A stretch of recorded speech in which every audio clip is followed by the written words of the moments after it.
In the run-up to the budget, which the Chancellor announced on Monday, I made a plea that he would rebalance the unfairness in local government that has seen Oldham Council the sixth hardest hit local authority in the country in terms of cuts. It's fair to say that of the announcements that were made on Monday, we didn't get that.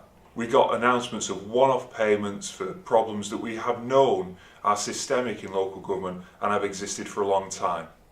For example, he announced £650 million as a one-off to help pressures in adult social care, which we've been facing for a number of years in Oldham. £650 million to be spread out right across the country as just a one-off payment is nowhere near enough. On top of that, the other issue that we face significant pressure on is children's services. And on children's services, the Chancellor again didn't announce enough money to put things right and rebalance the way local government is funded on the vital issue of children's social care and the care of vulnerable young people. In fact, in general, the budget was not very good for young people at all. £400 million for little extras for local schools. Little extras, to me that's an incredibly offensive phrase.